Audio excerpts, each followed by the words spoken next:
자, 오늘 우리 웨스트민스터 신앙고백서 26주차 우리 함께 또 말씀 나누겠습니다. 자, 오늘은 우리의 이 세 번째 장 하나님의 영원한 결정에 관하여 라고 하는 부분의 마지막 시간이 되겠습니다. 오늘 이제 8항에 대한 내용을 살펴보겠습니다. 제가 쭉 거슬러 올라가 한번 살펴봤더니 지금 이 3장이 하나님의 영원한 결정에 관하여 이것이 예정론에 관한 것이다 라는 말씀을 여러 차례 드렸습니다. 봤더니 8월 23일 수요일서부터 16강부터 시작해가지고 오늘 11월 15일 26강까지 그러니까 11주 동안에 이 예정론에 대한 이야기만 지금 계속해서 우리가 이게 또 살펴보았습니다. 오늘 제 8항 예정론의 마지막 부분이 되겠고 다음 주 27주 차에는 창조론에 관한 신앙 고백을 우리가 살펴보게 될 겁니다. 자, 그래서 오늘 이제 8항을 살펴보기 전에 지난주에 제가 7항에 대한 이야기를 쭉 설명을 드렸는데 오늘 다시 한번 정리하면서 한 번 더 반복하고 그리고 이제 8항의 이야기를 나누기로 했습니다. 자, 주보에도 7항과 8항을 제가 이렇게 써놨는데 7항을 보시게 되면 이렇게 이제 이야기가 써 있습니다. 하나님은 모든 피조물에 대한 자신의 주권적 권능의 영광을 위하여 자기의 뜻에 측량할 수 없는 계획에 따라 기뻐하시는 대로 자비를 베풀기도 하시고 베풀지 않기도 하신다. 자, 이렇게 문장이 아주 한 문장인데 길게 되어 있습니다. 자, 문장이 길 때는 주어가 뭔지, 그 다음에 서술어가 뭔지 이것만 딱 정해놓으면 내용을 우리가 좀 더 명확하게 알 수가 있습니다. 자, 이 문장의 주어는 하나님은 자, 그 다음에 맨 끝에 서술어가 뭐냐면 자비를 베풀기도 하시고 베풀지 않기도 하신다. 그러니까 하나님이 어떤 이들에게는 자비를 베푸시고 또 어떤 이들에게는 자비를 베풀지 않기도 하신다. 자비를 베풀지 않으신다 라고 이렇게 말한 겁니다. 자, 그런데 그 중간에 나와 있는 게 뭐냐면 하나님은 자신의 주권적인 권능의 영광을 위해서 이거 말이 복잡하지만 하나님에게는 주권이 있다는 거예요. 주권. 자, 이 주권이라고 하는 게 뭐냐면 그냥 쉽게 그냥 거칠게 말하면 자기 마음대로 하는 거. 이게 주권입니다. 그러니까 하나님에게는 주인의 권리, 주인이시기 때문에 모든 만물을 창조하신 창조주시기 때문에 주인의 권리를 가지고 이게 주권인데 그렇기 때문에 주인의 권리는 마음대로 할 수 있는 게 주인의 권리죠. 그래서 하나님은 그 주인으로서 모든 창조 세계의 창조자이기 때문에 주권적인 그런 권능, 즉 능력을 가지시고 하나님의 영광을 받으시기 위해서 자신의 뜻, 자기의 뜻에 측량할 수 없는 계획에 따라 그러니까 하나님의 그 뜻은 우리 인생들이 측량할 수 없는데 그 하나님의 계획, 측량할 수 없는 그 계획에 따라서 하나님이 기뻐하시는 대로 하나님께서 마음 가운데 기뻐하시도록 하나님이 원하시는 대로 자비를 베풀기도 하고 베풀지 않기도 한다.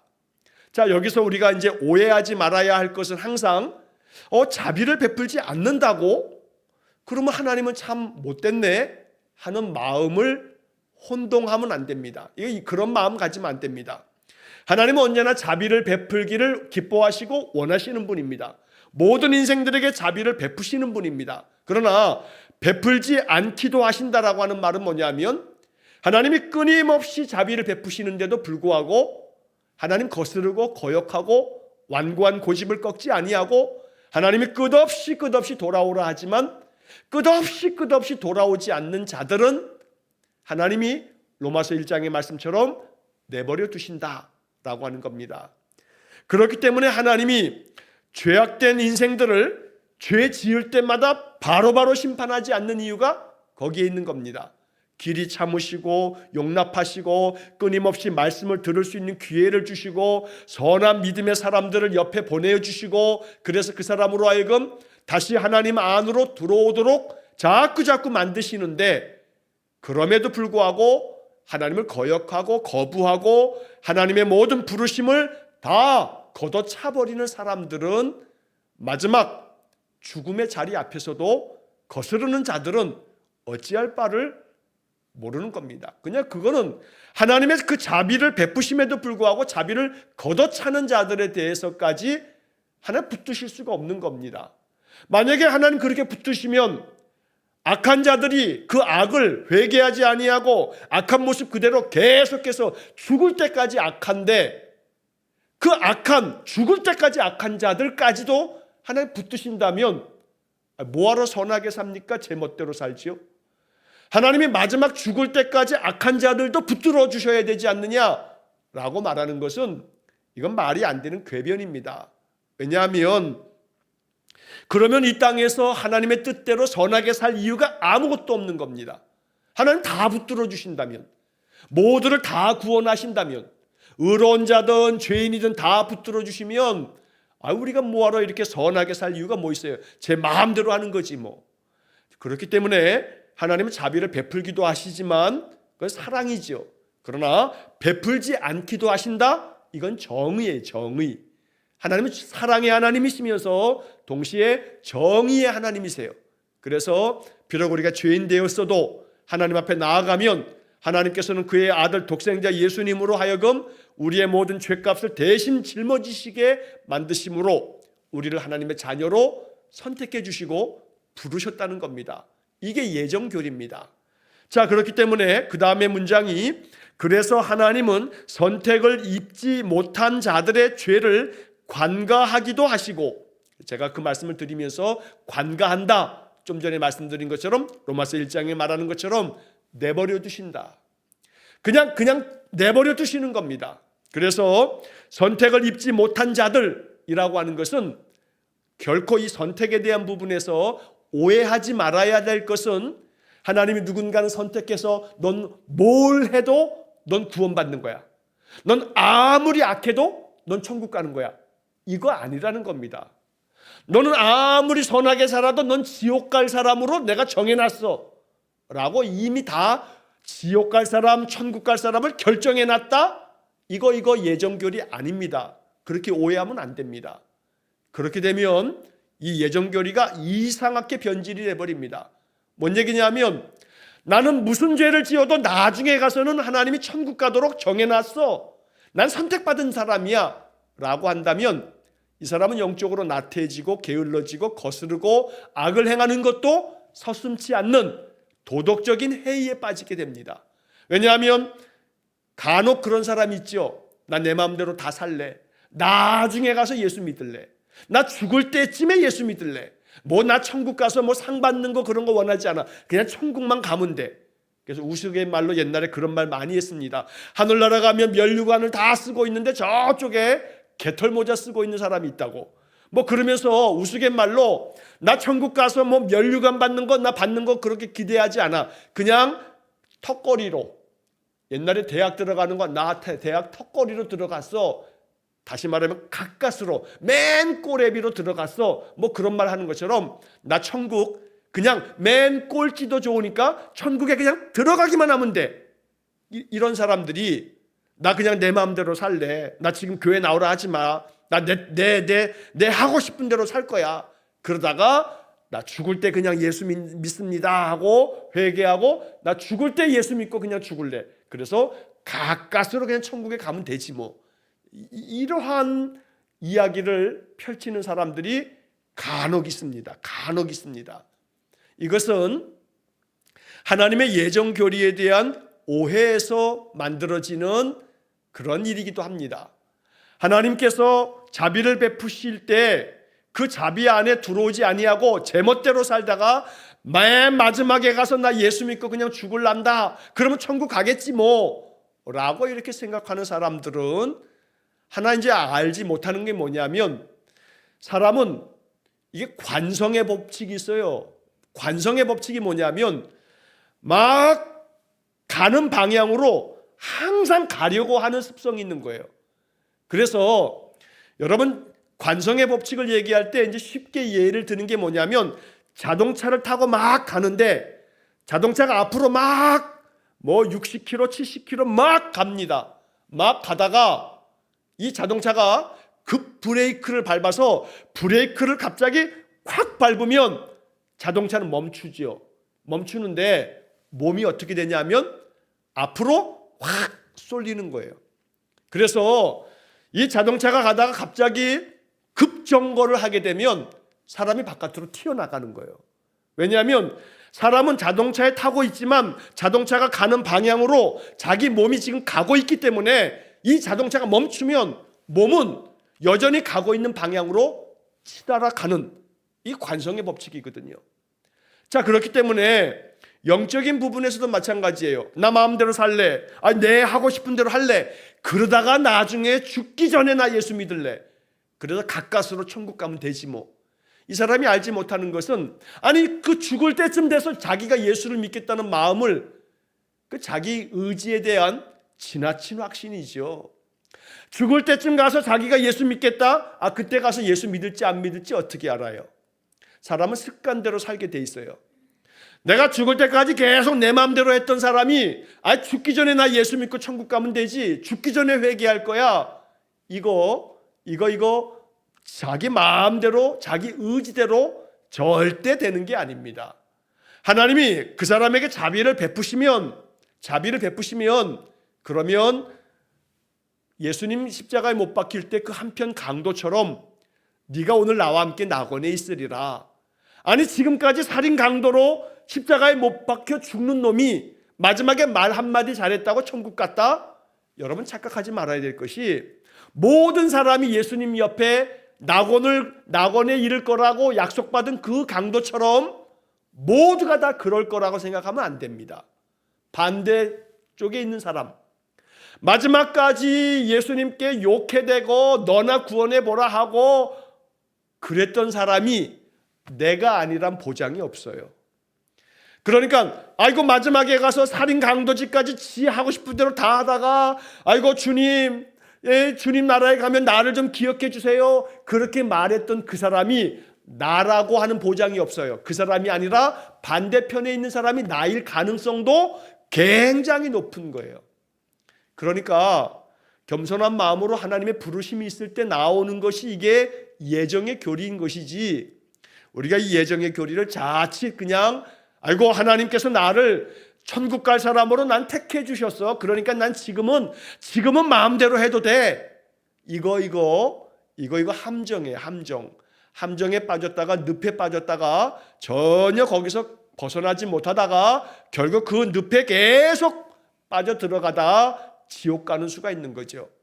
하나님의 부르심이 있을 때, 은혜가 내게 주어질 때, 지금은 은혜 받을 때고 지금은 하나님의 부르심 앞에 응답해야 할 때고, 그런 때가 있어요. 그 때를 저버리면 안 돼요. 그러면 하나님이 선택을 입지 못한 자들의 죄를 관과하실 때가 있어요. 내버려 두실 때가 있어요. 그럼 그 죄 가운데서 자기가 벗어날 줄 알지만 벗어나지 못해요. 인간은 자기의 죄를 이길 줄 알지만 죄를 이길 수 있는 인간은 아무도 없어요. 그러니까 지 멋대로 살다가 나는 여기서 이 삶을 멈추고 주님께로 나아갈 거야, 그게 자기 마음대로 될 줄 알지만 절대 그럴 수가 없어요. 죄를 이길 수 있는 인간은 없어요. 그렇기 때문에 하나님께서 나를 부르심으로써 내게 이 예정대로 나를 주의 자녀로 부르시는 그때에 응답할 줄 아는 사람이 이게 지혜요, 이것이 하나님께로부터 복을 받는 길임을 우리가 잊지 말아야겠습니다. 그런 점에서 이렇게 예배하며 또 말씀을 함께 또 듣는 이들이 항상 말씀 안에서 하나님의 그 부르심에, 그 선택하심에 날마다 응답할 줄 아는 그런 결정과 그런 결단이 있기를 간절히 축원합니다. 자, 그래서 그 다음에 그들의 죄로 말미암아 부끄럽게도 하시고 진노에 처하기도 하신다. 이를 통하여 자신의 영광스러운 의를 찬송하고자 하신다. 결국 이러한 이야기는 그들의 죄로 말미암아 하나님이 그냥 내버려 두신 자들은 결국 그들은 그 하나님의 진노하심 가운데 빠져서 하나님의 심판을 받을 수밖에 없다. 그래서 이런 것들을 통해서 하나님은 자신의 영광스러운 정의, 이 정의를 하나님이 찬송받으시고자 한다라고 말하는 겁니다. 하나님이 죄인에 대해서 내버려 두시는 것이 하나님의 정의지, 죄인도 하나님께 돌아오지 않는데도 불구하고 그냥 무조건 다 천국 가게 만든다, 이건 하나님의 정의가 아닌 거죠. 하나님의 정의는 지금도 살아 있습니다. 그렇기 때문에 우리가 지금 아침마다 욥기를 읽고 있습니다만 하나님께서 욥에 대한 정의롭고 의로운 자에 대해서 이렇게 하나님 많은 고난을 안겨주시지만 어떻게 악한 자들은 더 형통합니까? 악한 자들은 왜 다 성공합니까? 죄악 가운데 하나님 알지 못하고 살아가는 자들은 왜 다 부자고 다 건강하고 모든 게 다 잘 됩니까? 라고 이렇게 생각할지 모르지만 오늘이 지금 7왕의 이야기로 보자면 그러한 자들의 모든 것들을 하나님은 관가하시는 겁니다. 내버려 두시는 겁니다. 그들이 하나님의 내버려 두심을 알지 못하고 아이고 나는 하나님 없어도 살아. 뭐에 하나님 안 믿어도 나 이만큼 건강한데, 하나님 없어도 내가 이렇게 부자로 사는데, 하나님 없어도 나는 하는 게 다 잘 되는데 하나님이 뭐가 필요해? 라고 사는 사람들 하나님 내버려 두시는 겁니다. 그에게 많은 들을 기회가 있지만 듣는 것마다 다 거부하는 그를 내버려 두시는 겁니다. 마지막까지 기다리시고 내버려 두시다가 하나님의 마지막 심판은 그가 마지막 이 땅에서 이제 그 마지막 기회를 잃어버리고 나면 멸망의 자리, 저 뜨거운 불못으로 떨어질 수밖에 없다는 겁니다. 인생이 결코 육신을 가지고 살아가는 이것으로 끝나지 않음을 성경은 이야기하는 겁니다. 그래서 우리가 이러한 이야기들을 읽을 때 항상 마음 가운데 기억해야 할 것이 시편 73편의 말씀입니다. 여러분 시편 73편을 읽다 보면 시인이 그런 고백을 합니다. 마치 욥처럼 어떻게 하나님 안에서 악한 자들이 이렇게 번성합니까? 하면서 막 이야기를 합니다. 그런데 내가 나중에 알게 되었다. 마지막에 가서 알게 되었다. 그들이 어떻게 심판을 받으며 어떻게 한순간에 무너지는지를 내가 알게 되었다. 라고 하는 시인의 결론이 나오게 됩니다. 자, 그래서 이 7왕에서 하나님께서 우리 피조물, 우리 택함받은 하나님 백성들 이 땅에서 우리를 부르실 때 그 부르심에 늘 나아가는 그러한 믿음의 삶이야말로 하나님의 예정에 대한 우리의 응답이 된다.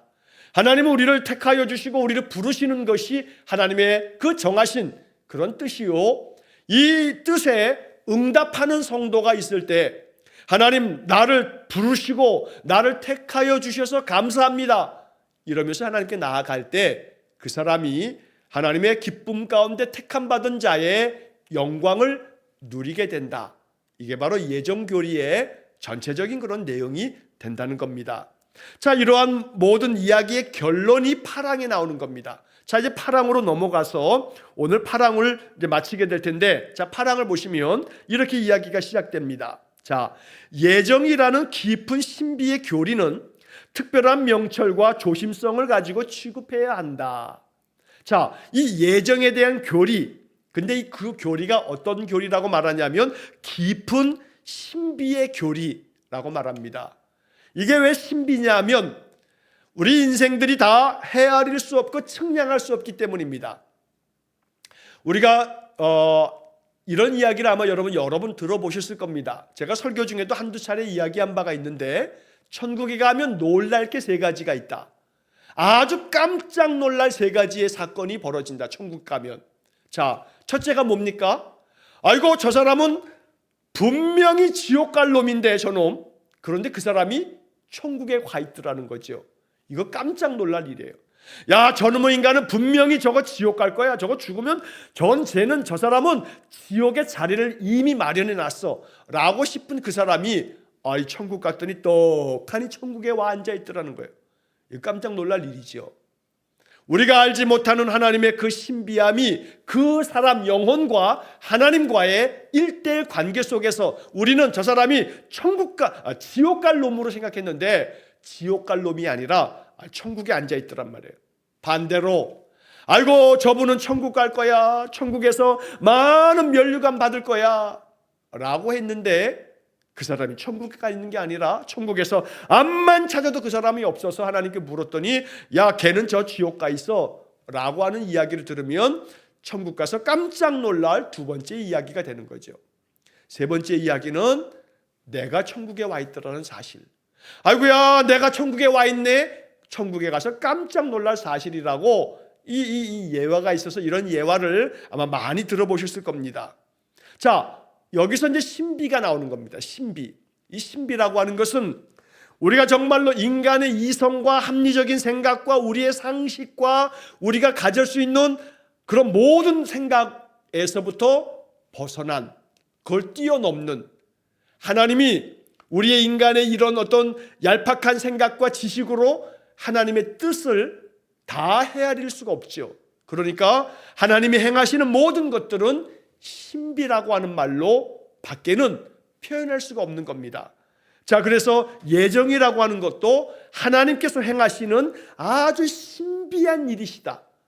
이거 하나님의 그 주권이 담겨져 있는 일이다라고 하는 겁니다. 그렇기 때문에 특별한 명철과 조심성을 가지고 취급해야 한다라고 하는 것은, 특별한 명철이라고 하는 것은 하나님이 주시는 특별한 지혜가 있어야만 이 예정의 교리를 제대로 깨닫고 부르심 앞에 날마다 응답하는 믿음의 삶을 산다는 겁니다.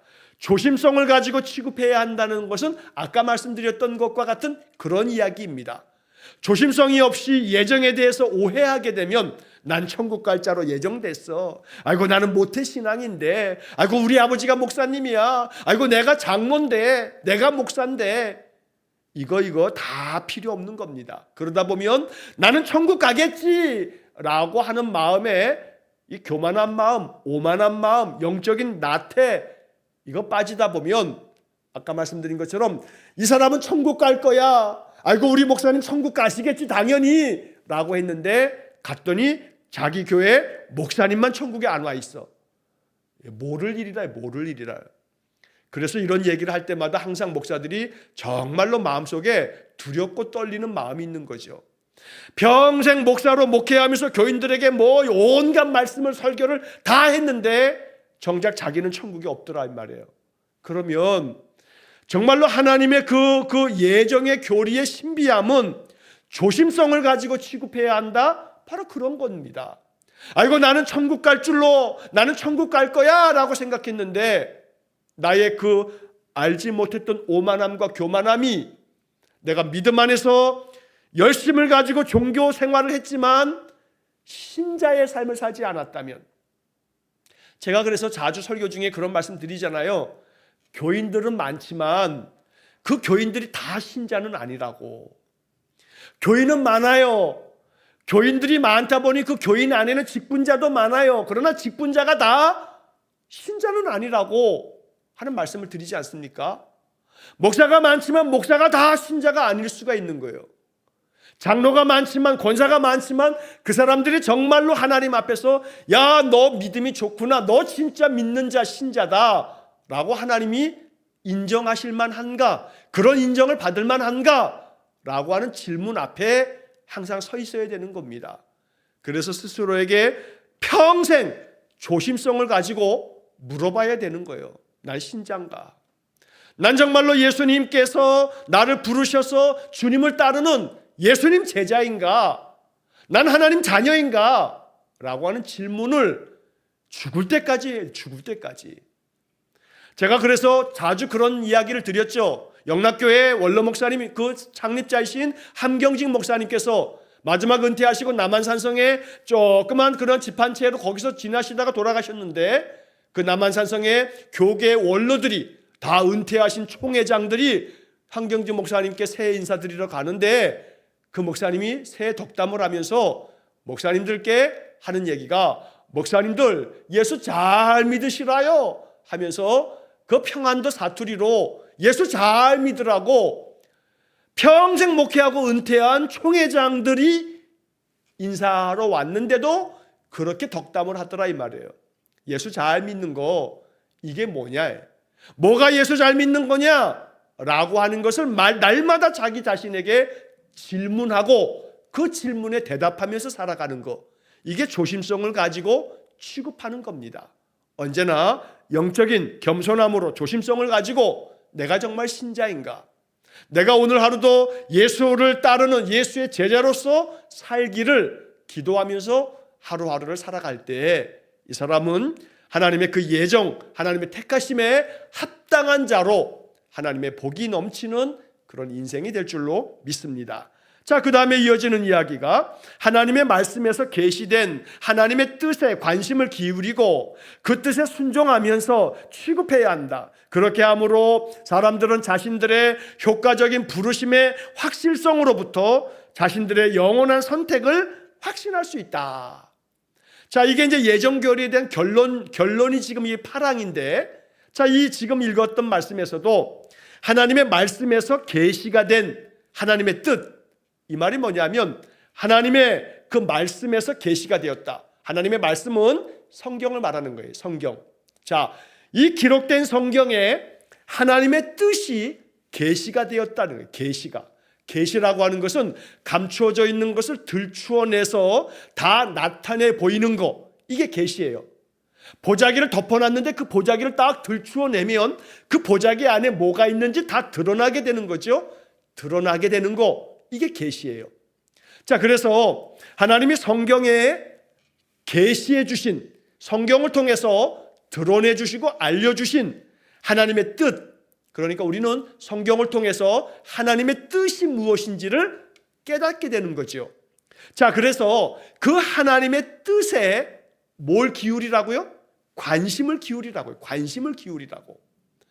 성경을 통해서 하나님의 뜻이 무엇인지를 관심을 가지고 그 뜻을 마음에 받아들이라는 겁니다. 그리고 그 뜻에 순종하라네. 순종하라.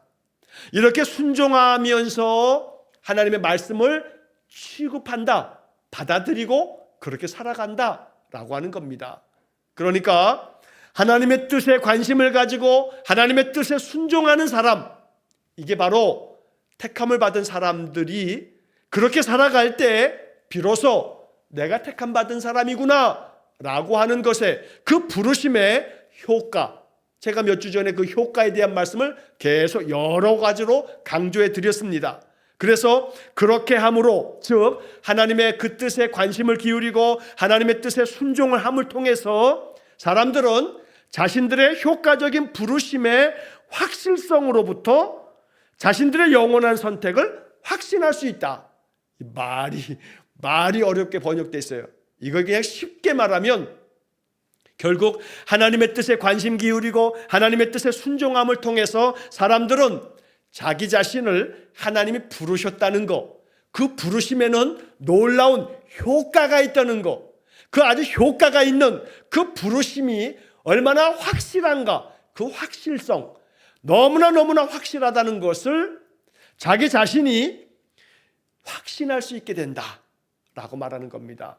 그래서 하나님의 뜻에 관심을 기울이고 하나님의 뜻에 늘 순종하며 살려고 힘쓰는 사람은 자기 자신이 하나님으로부터 선택받았다라고 하는 것을 확신할 수 있다라고 말하는 겁니다.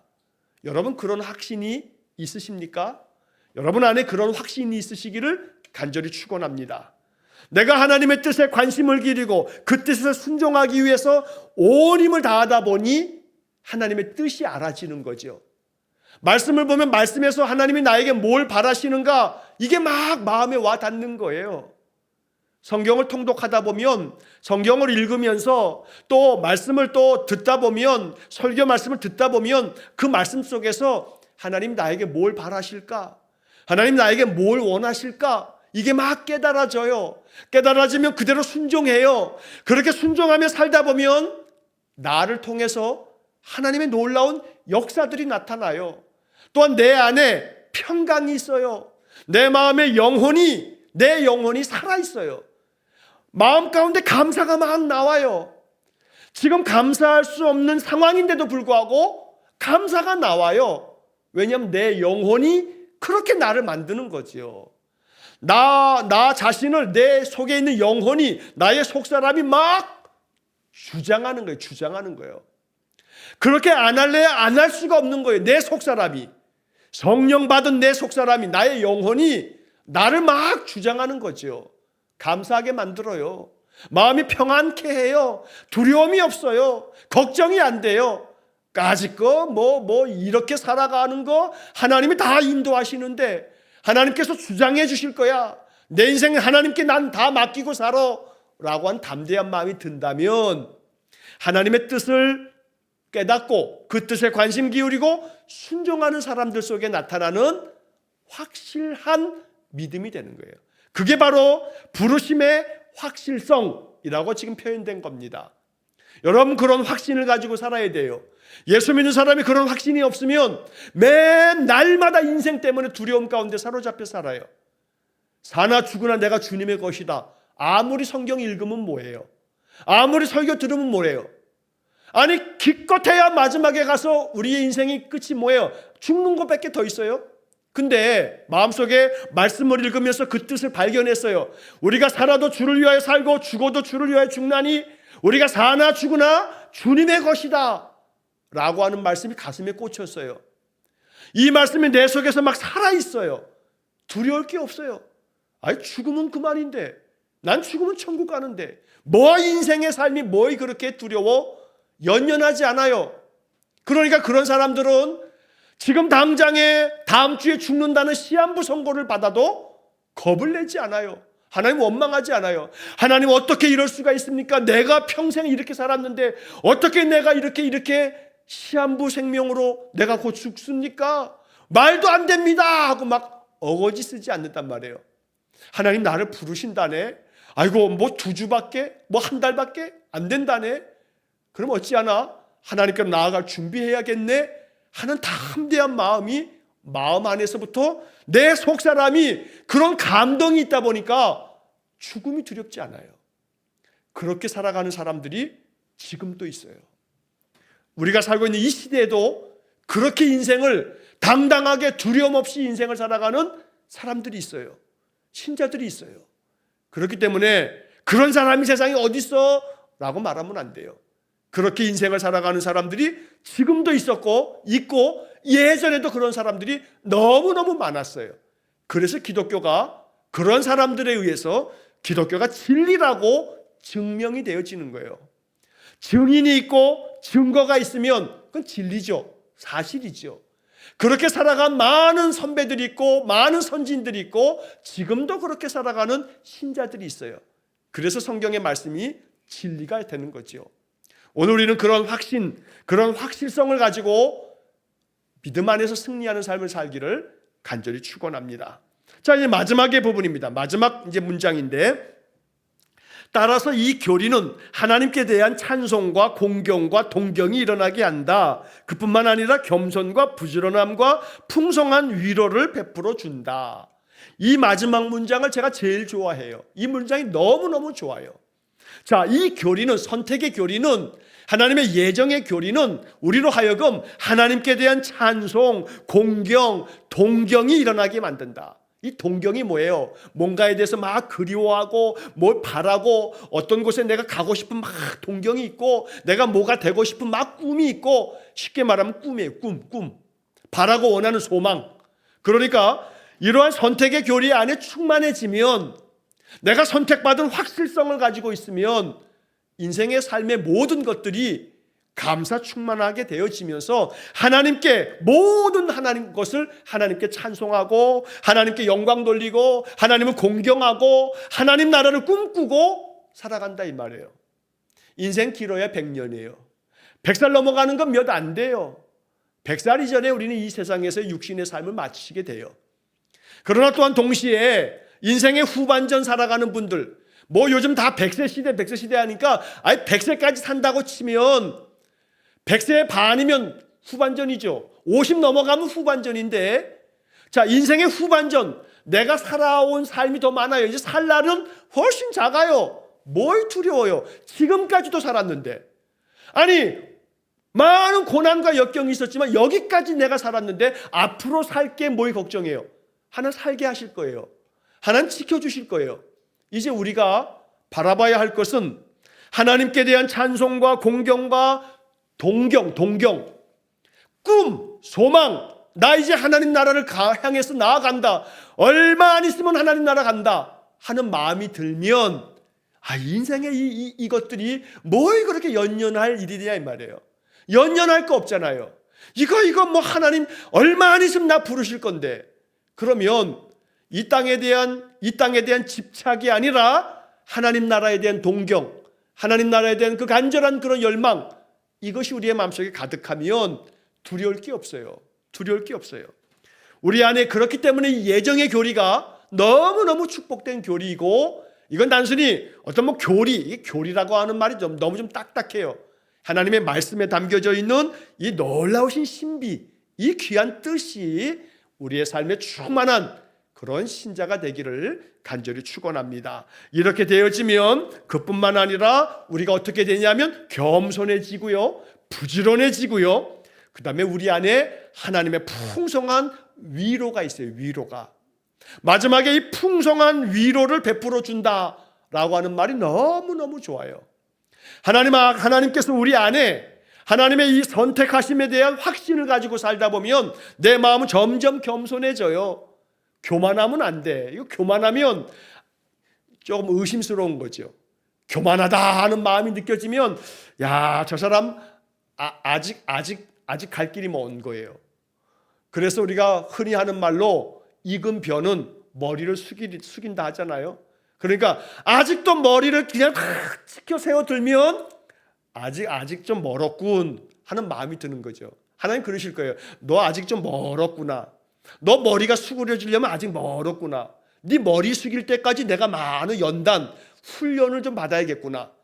많이 수그려져야, 많이 훈련되면 많이 수그러져요. 많이 수그러져요. 그래서 하나님께서 우리로 하여금 정말로 하나님 뜻 안에서 그 뜻에 관심 가지고 그 뜻에 순종하는 사람은 어떻게 되냐면 점점 겸손해져요. 예수 믿으면 겸손해지는 거예요. 그 겸손함을 보면 야, 이 사람 선택받은 신실한 사람이구나, 신자구나 라고 그렇게 인정되는 거죠. 또한 동시에 부지런함이 있어요. 부지런함. 내가 하나님께 택함 받았으니 내게 주어진 삶이 얼마나 감사한가, 그러면 게으를 수가 없는 거예요. 게으르다, 아직도 먼 거야. 아직도 멀었어. 부지런하게 내 인생의 삶을 살아가는 거죠. 하나님 내게 주신 사명이 있는데 그 사명 내가 감당해야 돼. 하나님 나를 이 땅에 보내셨는데 아이고 보내셨을 땐 내가 목적이 있지. 하나님의 목적을 달성하고 가야지 하는 마음에 부지런함이 있는 거예요. 부지런함이. 오늘 우리 안에 그러한 부지런함이 있기를 간절히 축복합니다. 그럴 때 하나님께서 우리를 항상 위로해 주셔요. 그 위로가 풍성해요. 인생이 힘들어요. 인생이 그렇게 결코 만만치 않잖아요. 살아온 삶을 돌아보면 인생이 참 거칠고 험해요. 괴로움 많았어요. 그런데 그럴 때마다 하나님의 위로하심이 풍성하게 임할 겁니다. 점점 후반전에서 막 가다 보면, 마칠 때까지 가다 보면 더 많은 위로가 필요해요. 왜냐하면 간혹 그런 얘기 드리는 것처럼 세월이 가면 갈수록 고난이 더 줄어드는가 더 많아지는가? 더 많아지잖아요. 다 한결같이 하는 이야기예요. 제가 종종 말씀드리듯이 신방 가면 우리 권사님, 집사님들 집마다 약봉투가 하나 가득이야. 약만 들어요. 약봉투만 많아져요. 맨날 밥보다 약을 더 많이 먹어요. 그런단 말이에요. 여러분, 고난이 점점 더 많아지게 돼 있어요. 이 말은 뭐가 더 필요한 거냐면 위로가 더 필요한 거예요. 위로가 더 필요해요. 그러니 더 많은 위로, 풍성한 위로가 우리에게 베풀어 준다는 거예요. 하나님은 그렇게 우리에게 풍성한 위로를 베풀어 준다. 이 말은 뒤집어 얘기하면 위로라고 하는 것은 많이 힘이 들 때 위로가 필요한 거잖아요. 그러니까 인생은 공평하게 세월이 가면 갈수록 더 많은 위로가 필요해요. 노년기로 접어들면 접어들수록 점점 더 많은 위로가 필요한 거예요. 이건 모든 인생의 공통점이에요. 모든 인생의 공통점이에요. 그렇기 때문에 우리는 더더욱이나 인생의 후반전에 왜 하나님 그렇게 만드시나? 그래야만 더 많이 하나님께로 나오니까. 제가 목회를 하면서 연세 많은 어르신들을 만납니다. 우리 권사님들, 집사님들, 또 장로님들을 또 만나 뵈면 80이 넘은 장로님들도 목사에게 당신의 그 인생을 이렇게 회고하며 이야기하면서 그 괴로운 심사를 이렇게 이야기하세요. 그러면 그 괴로운 이야기를 쭉 듣다 보게 되면 느껴지는 게 뭐냐면 모두가 다 보기에는 괴로움이 없어 보이지만 다 괴로움이 있어요. 그런데 세월이 가면 갈수록 괴로움은 더 많아요. 그런데 한 가지 중요한 게 뭐냐면 정말로 그 가운데 진실한 신자는 그 괴로움 속에서 더 많이 하나님 바라보더라고요. 그러면서 하나님의 위로하심을 얻으면서 견디고 이겨나가시더라고요. 자, 똑같이 예수 안 믿는 자들도 나이가 많아지고 하나님께서 부르시는 그 죽음의 날이 가까울수록 모든 자들은 다 병도 더 많이 들고요. 또 점점 더 몸은 쇠약해져요. 세월이 갈수록 더 건강해지는 사람은 한 사람도 없어요. 한 사람도 없어요. 60이 되고 70이 되고 80이 됐는데 40대처럼 쌩쌩하다, 그런 사람 한 사람도 없어요. 굉장히 운동하고 관리하고, 그래서 간혹 80대 90대에도 노익장이라고 말하잖아요. 아주 진짜 강건한 어르신들이 몇 분 계실지 모르지만 그건 정말 특수한 케이스예요. 자, 모두가 그러다가 많은 고난 속에서 많은 질병을 끌어안고 살다가 세상을 마쳐요. 그런데 제가 그러면서 그런 가운데서 성도들의 많은 죽음과 또 그 가운데서 하나님 앞에 이제 그 죽음 앞에서의 장례를, 수도 없이 장례를 제가 집례하면서 느끼는 바가 있어요. 왜 인생을 세월이 가면서 더 많은 병이 찾아오나? 결국은 그렇게 많이 쇠약해지면서 우리는 죽음을 맞이하게 되나? 모든 인생이 다 그래요. 예수를 믿는 자나 믿지 않는 자나. 그런데 그렇게 많은 분들의 장례를 집례하면서 제 목사의 마음속에 하나님께서 마음 가운데 이렇게 느껴지게 깨닫게 해주시는 바가 있어요. 그게 뭐냐 하면 하나님의 은혜를 더 구하라고 마지막으로 주시는 기회더라고요. 하나님의 은혜를 더 구하라고. 건강할 때보다 병들었을 때 신자는 더 하나님 구합니다. 그러니까 왜 하나님 나이가 많아지면 그냥 건강하게 있다가 그냥 하나님 다 그냥 확 부르시지, 왜 이렇게 병으로, 많은 병으로 고생하다가 하나님 부르시나요? 라고 하는 생각이 막 절로 들어요. 신방 가면, 병원에 가면 병상에서 노 권사님이 저한테 그래요. 목사님, 날 위해서 기도해 주세요. 하나님 빨리 좀 날 데려가시라고 저한테 그래요. 그런 권사님들이 계시거든요. 정말로 그 마음이 어떤 마음일지, 마음이 막 그분의 그 표정을 보면 느껴져요. 눈물을 뚝뚝 흘리면서 말씀하실 때 있거든요. 자, 그런데 왜 그렇게 하시나 싶은데, 왜 그렇게 하시냐 하면 하나님의 은혜 안에, 풍성한 위로 안에 더 깊이 들어가면서 하나님께 나아가라고, 가장 순결한 모습으로 하나님께 나아가라고, 그 순결함을 갖게 하시려고 하나님 없이는 안 돼요, 하나님밖에 없어요 하면서 나아가라고, 가장 순결한 신앙으로 하나님께로 나아가라고, 하나님 나라를 그렇게 나아가라고, 거룩한 예복을 준비하는 과정이 우리의 육신의 마지막 단계에 이르게 됐을 때 당하게 되는 고통과 고난이라는 묵상이 되더라고요. 송구스러운 말씀입니다만 우리 어르신들도 말씀 예배드리고 또 이 말씀을 들으실 텐데, 이렇게 지금 이렇게 서 있는 50대 중반, 이제 50대 후반으로 넘어가는 이 목사도요, 10년, 20년, 30년이 지나면 많은 질병을 끌어안고 하나님 나라로 나아가게 될 겁니다. 왜냐하면 더 간절하게 하나님의 위로하심을 구하면서 제 영혼이 순결해지면서 나아가는 거죠, 하나님 나라로. 자, 그렇기 때문에 여러분, 예수 믿는 자나 믿지 않는 자나 모두가 다 한결같이 인생은 점점 더 많은 고통을 안고서 죽음으로 나아가게 돼 있습니다. 이거 하나님께서 모든 자들에게 공평하게 만들어 놓으신 겁니다. 자, 그렇기 때문에 우리의 인생의 삶에서 결국 겸손과 부지런함과 풍성한 위로를 베풀어 주신다라고 하는 이 예정의 교리 안에 아주 신비한 하나님의 뜻이 담겨져 있는 겁니다. 자, 그래서 이 말씀을 받으실 때에 인생의 많은 고난과 많은 힘겨운 괴로움들이 찾아올 때 우리에게 필요한 것은 하나님의 풍성한 위로가 필요하다. 하나님은 그 위로를 베푸시려고 우리를 부르셨다.